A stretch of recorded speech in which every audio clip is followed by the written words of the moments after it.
Good morning, everyone. Yeah, as Megan introduced me, my name is Eli El-Haber, and I work currently with Calcul Quebec as an analyst. It has been 8 months, and today I'm going to do the presentation for the introduction of interactive coding using Jupyter Notebook, JupyterLab, and Google Colab. I'm going to go over the motivation for why it's important to use JupyterLab and Google Colab, and I'm gonna focus more on JupyterLab basically because this is available as part of our service offered in the on the Alliance clusters. So it's really can be a can provide a big advantage when using it for your research, basically because it has so many tools and things and functionality that are available and can help you basically really like manage your data, for example, for the research, manage the code, collaborate with the other team members using the same code base, let's say, test your code and run your code also, and document also your code on Google, JupyterLab, and in a very structured way. So I'm going to talk about the advantage of using uh, um, JupyterLab, and also the other cases and situations where it's better to use, like let's say, for example, the S batch, running your simulation directly from the command line. So which scenario would suit better using JupyterLab? So I'm gonna go over the overview, the functionalities that are available, such as let's say using it for programming with Python or Julia. Also, you can use it for uh, basically having interactive programming as well, like having interfaces where you can see your desktop, Linux desktop, and work with it. You can also use OpenRefine, which you might know as the tool that you can use for cleansing your data before, for example, training your algorithms. So it's a very good tool. Um, and also you can monitor your resource usage on JupyterLab. So I'm gonna go over those and give you examples and show you basically how you can do it. On my side, I have a virtual cluster that I'm gonna use today for presenting all what you can do on the interface. And also I'm gonna give you links you might know that you can also have access to JupyterLab on the Alliance cluster, such as on Beluga or Narval. So let's go ahead. So as you can see here, this is the basic interface of a Jupyter notebook. So it's a notebook that you can actually create from the JupyterLab. JupyterLab acts as an interface, okay, between Jupyter Notebook and you. So here you can create notebooks. You can just basically structure it as a document, and you can style it in a way that very understandable. And you can have cells for writing code, okay, in a like ordered way. You can have cells also for comments, for like description, titles, and each page you can see it as a document that you can share, okay, and you can collaborate with other team members, basically. So this is an example of a Python here, but you also can create notebooks for R if you are using R for statistics, or Julia as well, which is like a modern, like a newer language. And I'm gonna go over these three languages and deeper and more deeply later on, after I present you basically I go over the different things you can do. You can see, for example, that yeah, you have like four cells that contain your code, and you can run each cell. You can edit it, okay, and you can run it, and you can see the output below each one of the cells. Okay, so let's say that you got access to like a huge amount of data for your research from from source. You will see quickly that basically uh, it's a huge it will have you will need to have a huge amount of storage to use it on your laptop, for example, or you might need also like a huge amount of processing power to simulate and to run over those data. So you will see quickly that it's not going to be enough to work on your computers or your laptops, like to go for your research, to simulate and to use the data and to train your algorithms. So it's going to be needed here to you can see here that it's going to be much more advantageous to use JupyterLab, which has the power of Jupyter Notebook itself, and also has the power of, in the back end, you have access to a vast amount of resources available on the clusters. So, and also modules and software that are already installed. Like you have basically a huge amount of infrastructure that is available for you, and software that you can use to work on those data. So another thing you can do also is that you can debug your code directly on the clusters using JupyterLab. You can do debugging as well. So this is also offered there. So we can figure out if you have issues or things that you need to correct or errors, then this is also offered as well. So it's almost that you can do everything there to work on your code. So you will see that you will not need to like do your work sometimes on your PC or on JupyterLab. JupyterLab can offer you basically the tools needed to work on your data and write your algorithms and code. So another thing that you can do is basically to profile your code, because you know that if you don't profile your code, you might see that it might use lots of resources and it might get canceled later on, because basically when you run a job on JupyterLab and you run like your code, it's like your session. It's like you have allocated resources for you, and if you exceed those resources by the code that you are running, okay, it might get canceled. So profiling it before running your code basically will give you an idea about the resources that are going to be used, and you can use this information to update and adjust your code such that it works within the limits, or basically you can request more resources. Like I will show you later on in this presentation how you can create your own JupyterLab and on your home directory, and use the resources that you have access to. Like you can ask for more resources and run your Jupyter lab, and then you have a custom link for you that also you can use to work on your code while having access to the resources that you are granted. So here are 4 links that now on your side, if you want to follow with me this presentation, you can like use one of those links. Basically, you can, for example, open this link on Beluga. You can log in with your Alliance account, and then we're gonna go over from here and see what you can do, and then continue. Same thing for Narvar or Cedar if you want, or also this on SharkNet. So the idea is that when you launch a Jupyter Lab server, this will start, as I said before, an interactive job. So it's like now you have a job, a session that is running, and then you have limited access to resources using this session, and it's like you can control it from your PC. So you have like an interface to JupyterLab on your browser, but basically everything exists on the cluster, such as on Beluga. Yeah, so here, if I go back to this interface here, you can see that this is the homepage. Basically, this is your account here. You can request here how much time you will use it. This is the limit. So yeah, after this time limit, the session will be closed.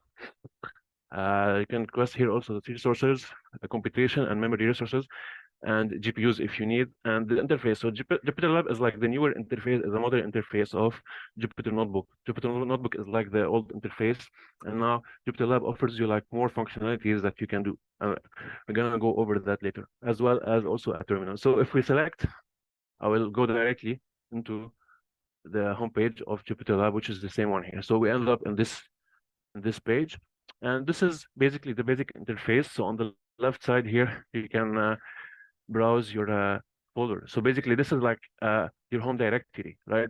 Like let's say you're on Beluga. So this is your home directory. You have project, Scratch, and we're gonna use today this folder for doing examples and exercise for Python or in Julia. Here, basically, whenever you start, like let's say a Python notebook or R, here you will have like kernels running, and you can terminate them here. Here you can also get an idea about the usage. It's like a real-time usage of your the resources allocated to you by your code. And here also the content.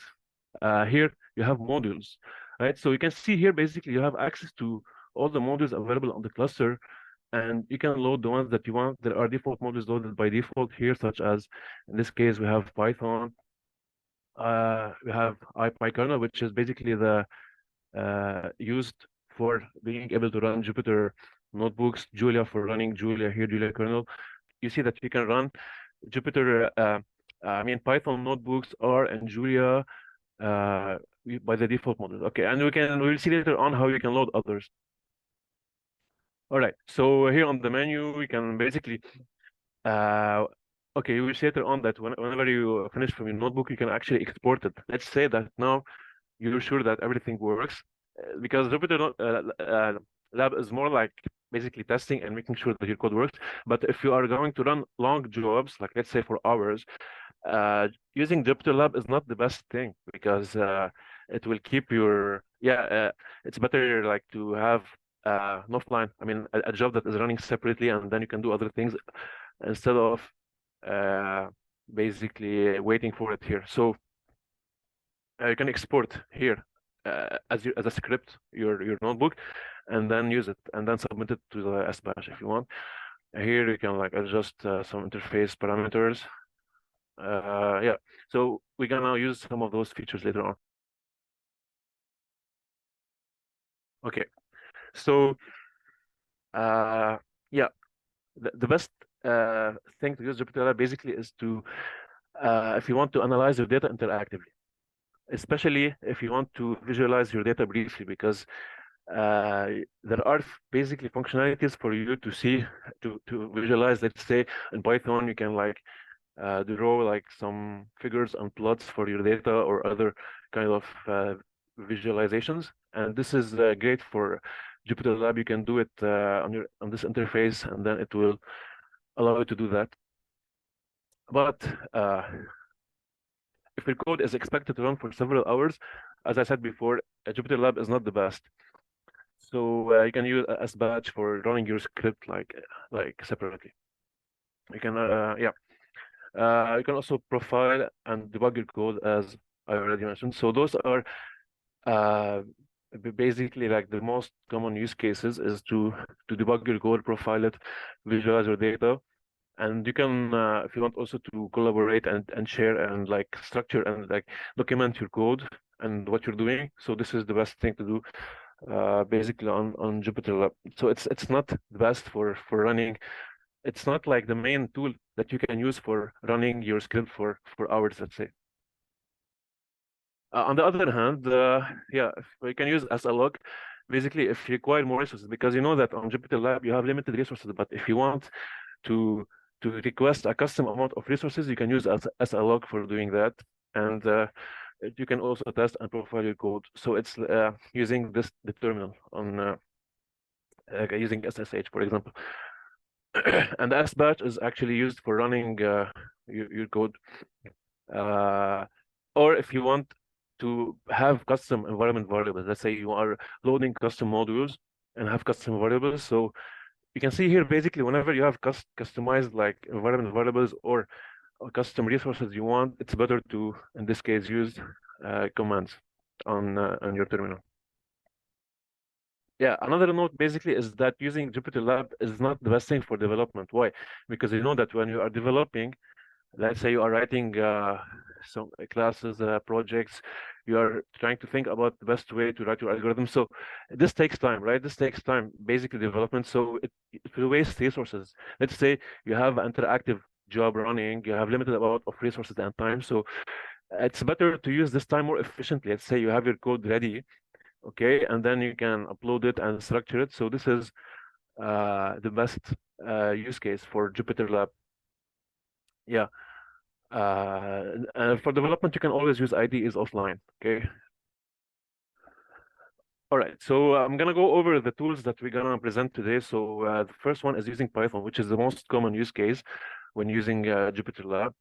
Okay, and here there are links. I think you will get this presentation later on, but here you have links basically to the documentation, the Alliance documentation. So it will tell you if you want to run Python notebook, what you can do here. What are, let's say, the modules? I mean the yeah, the module is needed. Let's say IPython is needed, IPyKernel. So which is by default is loaded in our case. Here, the second one, you can read it later on your site. So basically, this is what you can do in order to create a custom Jupyter Lab. Okay, so I'm talking about the link to Beluga. So this one, this is already like made. It's available for you to use it on Beluga, where you have limited resources. But if you want to create your own, because sometimes you have uh, like you want to add custom packages, right? You know there you have to create your own virtual Python environment. Okay, you can add packages, and then here you have instructions to create your own Jupyter notebook, and later on you can access it uh, on the browser. So this is basically what's mentioned here. You can read it later on your own. Now for R, the same thing. So we can use R on Jupyter Notebook, or you have R Studio as well. Uh, Julia, here, same thing. It gives you the modules needed to launch Julia Notebook on the Jupyter Lab, and also for virtual desktop, and using the S Code server. So if you don't know, actually you can use Visual Studio Code in the browser on Jupyter Lab instead of installing it on your site as well. We're gonna go over all these things now soon. OpenRefine, as I said before, is the tool that you can use for cleansing your data and structuring it before using it for your algorithms. This is also available. We will see now which modules we can load in order to be able to use it, as well as monitoring your resources, as I showed you before on JupyterLab. All right, so now I'm gonna jump to the cluster here. So I'm gonna use this virtual cluster here. Okay, before I go to each of the examples we have of Python, R, and Julia, I'm gonna show you here by default. If we go to the modules, we can see that we already have modules loaded for Julia and R. So this is why we have those links. Okay. So now let's say uh, uh, we want to go to Julia. So this is how we can create a Julia notebook here and write Julia code.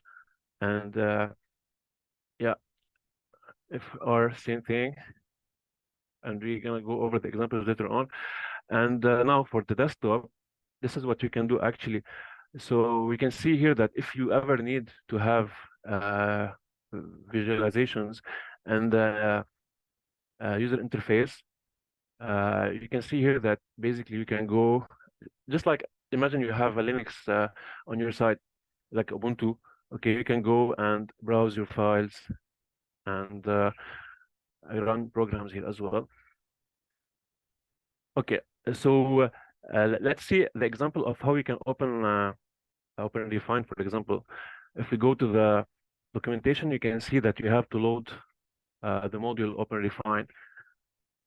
Okay, let's go ahead and search for it here. OpenRefine load. Okay, now we have this link. All right. This means now that we can use OpenRefine on JupyterLab. Okay, now it's initializing. All right. So now we have the OpenRefine interface, and on Calculator Back also actually provides training on using OpenRefine. I think it's the next one. We have one in the spring training. I think it's a French, but for English, I'm not sure. But basically, you can know about how you can. It's a great tool actually for cleaning your data and managing it and structuring it so that you can prepare it for example, for doing machine learning. Okay, if we go now to VS Code. Okay, so how can we activate VS Code on JupyterLab? Same thing. Let's go and see the documentation here, and we will see that we will need to load this model. Okay, let's go back. And for now, since we are not using operating fine, whenever you want, you can unload actually this module. Okay, and then let's go and search for code server, load. And now we have a link to VS Code. So we can click on it. Yeah, sometimes it will take some time to load.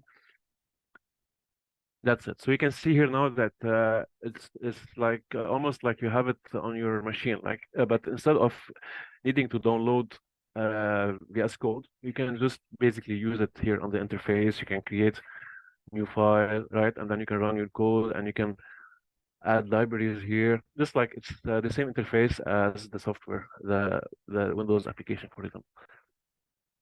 Okay, great.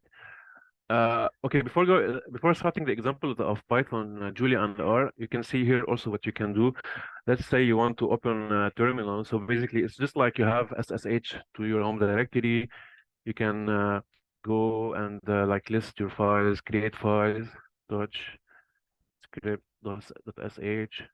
Okay, you can show the content as well.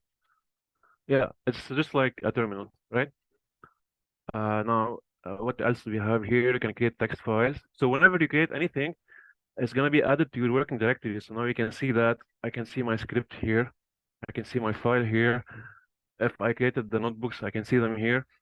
If you want to change the home directory, just go to another folder, and then whenever you create a file or a terminal, or I mean a script, it's going to be added here. Okay, you can close if you want some windows, and then go to the home page. You can create also markdown files and Jupyter, Python, Julia, and R. Okay, great. Now let's start the examples we have, right? So as I said before, the most common use cases is to use it for Python, Julia, or R. So let's say you are going to use it for creating Python notebooks. So we can go and show you examples.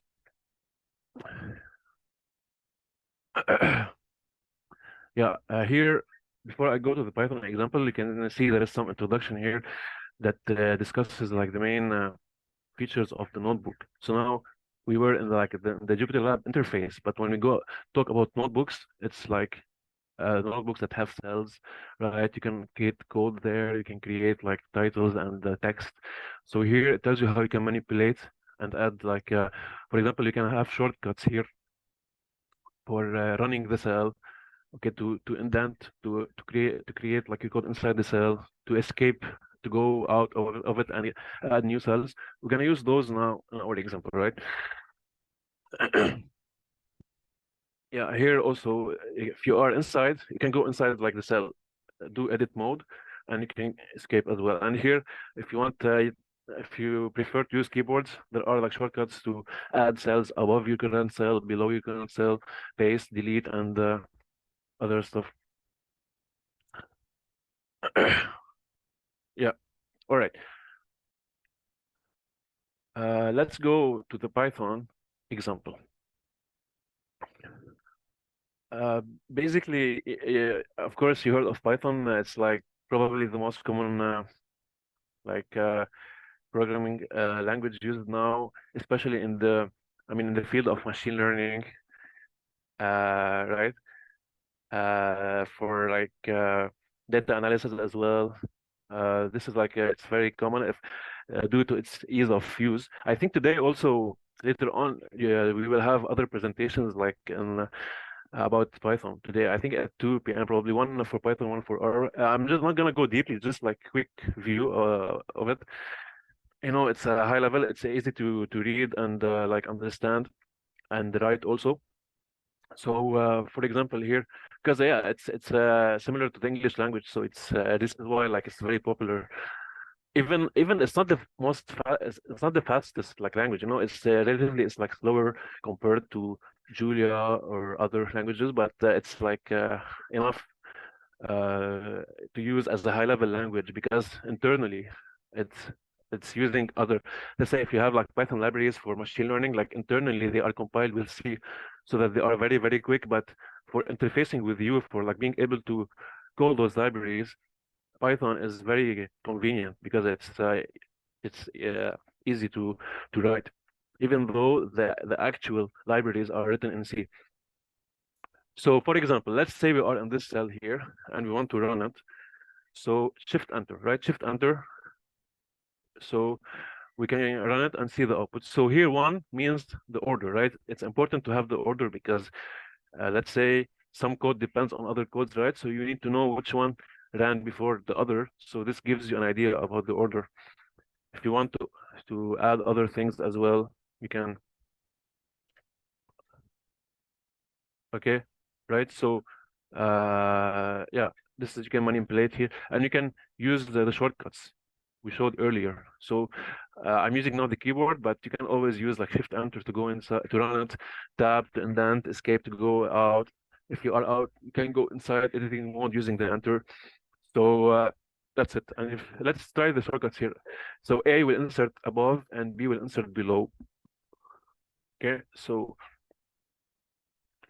you are here. If we click on Escape, A, okay, above. If we are here, Escape, B, below, right? Yeah, and if you want to, by default, it's gonna be a code cell. Okay, you can see here you have different type of cells. Either it's a code cell or it's a markdown cell. Markdown cell, let's say you are adding titles or documentations to make it clear. So if we click on M, it's gonna be turned to a markdown cell. For example, if I want this to be a markdown cell, I can press on M. I mean here, M, and now let's say it's just like writing HTML. So title, okay, and then Shift Enter. Now you have a title here. Okay, so you can see that it's very convenient because it's like you have a document, but with the possibility of having code inside this document. All right. Yeah. Before I forgot, I will just go over and tell you that the same thing exists on Google Colab. Okay, the same thing. So Google actually has a Colab. So it's collab.resourcegoogle.com. It's also has JupyterLab as interface, and it's the same thing. You can create here. Let's say you want to create a new notebook, okay, and then inside this notebook, same thing, okay. So it has a slightly different interface, of course, like it gives you a button for adding code here. It gives you a button for adding text here, okay. So it's more like yeah, it's different, but it's the same. It gives you the ability to add text or code cells here. Yeah, okay. And just like any document, you can share it. It's really convenient. You can like work as a group on the same document. Actually, you can run here. It gives you idea about like the resource you are using, right? And you can see here your directory, like your folder, what do you have data. It's similar actually. But the, of course, difference in both cases is that here it's using like Google infrastructure, right? But in our case, we have JupyterLab running on the clusters, on the Alliance clusters. You have available modules. Okay, you have available like CPU, GPUs that you can request as well. So this is the difference here. All right. Okay, let's go back to our examples on Python. Okay, I'm gonna leave this and then let's jump to, for example, you will learn later on today if you're in the Python workshop that this is how you can define a function. So for example, it's the Fibonacci function here. With the base case, it's a recursive function and it's a recursive code. So let's say you want to define it. So Shift Enter, we run it. Okay, it's here, Shift Enter, and then it ran. Okay, so now you have this function defined. Now, if you want to test it, for example, with this one, Shift Enter, and then you can see here the output. Okay, so that's it. This is how you can test it. Now, if you want to visualize, it's really very like effective tool here, Python, to visualize. For example, here we will use an example that we can like plot here a figure. Okay, so first we can import matplotlib. So this is the library that you can use to plot your functions, your figures. Okay, so we import here and NumPy as well to be able to create arrays here. So using NumPy, first we will create like a random sample data, and then this data will be plotted.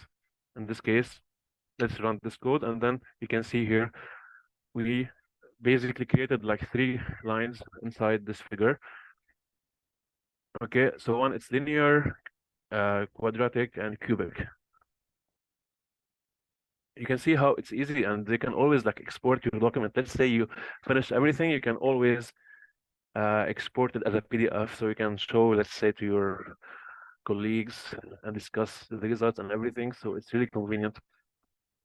Okay, now let's go to the example of R. Okay, so basically R is very popular in the field of statistics.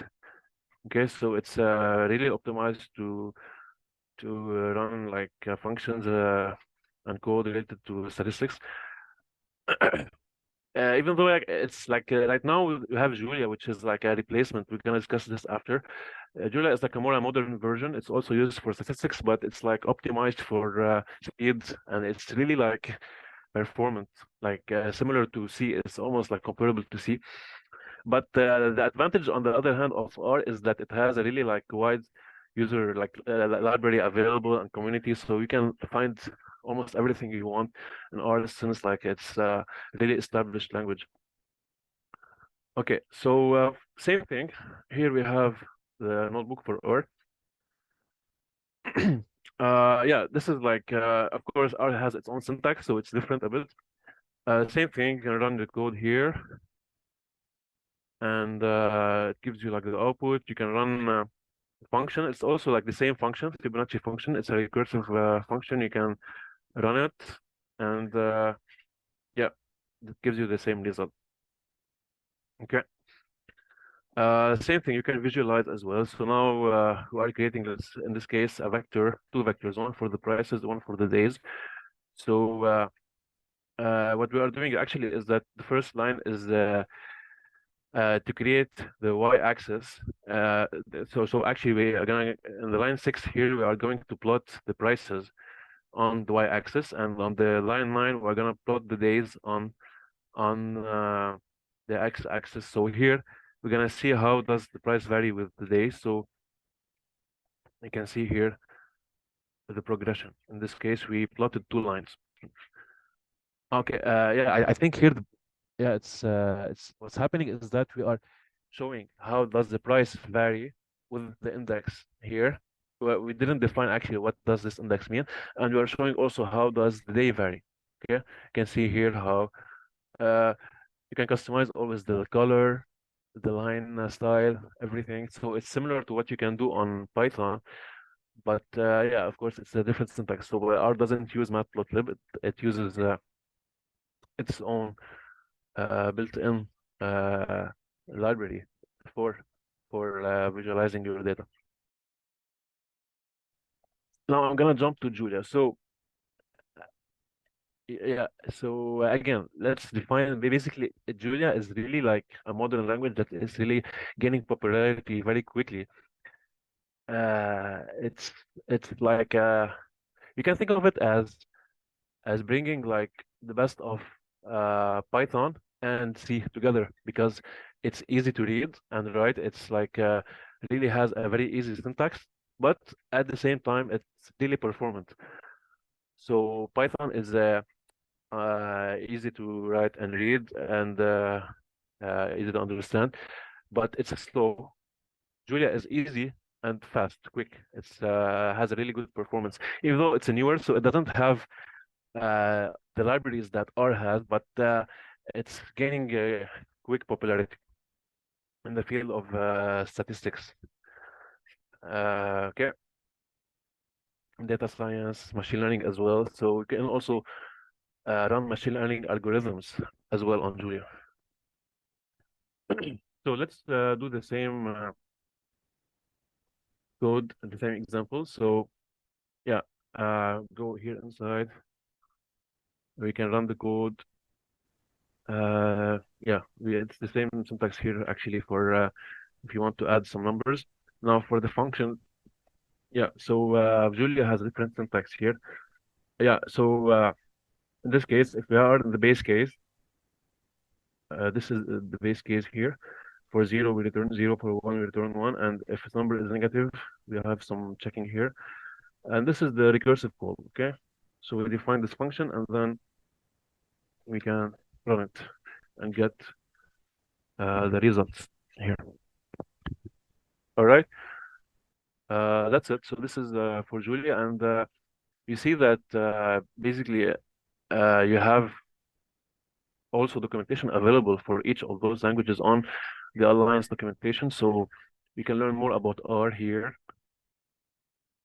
You can learn about R, you can learn how to use R. So there is a model for R. So there's a model for R that you can use on using SSH and the terminal. And there is the one that we actually use for the notebook, which is what we used here. Let me show you the model itself. Yeah, so this is actually the kernel that you need to load to be able to write R on JupyterLab. And R is the module that you need for being able to write R code. Oh, okay, by the way, yeah, here there's also a page for knowing how to run.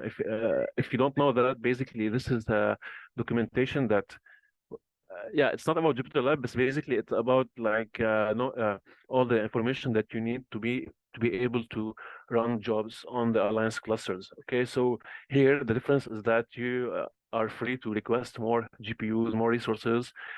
Okay, and as I said before, it's important to know that this is really more convenient. Running jobs using SBatch is more convenient than using JupyterLab when you have long processing time, right? You have more resources requested. For example, your job is running for hours. Okay, so we can see here what instructions. So here it's like you can add what you let's say you can define your user, what's not how many tasks you need to run, the memory needed, the time needed. So this is to learn more about running jobs using SBatch. Okay, now for Julia also we have can read about this here on the Alliance documentation. It shows you how you can use Julia. So if you load this on the terminal, okay, so let's do an example here. If we go on the terminal of JupyterLab, okay, we can do here module load, okay, and then we already have them, by the way. Yeah, you already have, I think, Julia loaded, so it's good.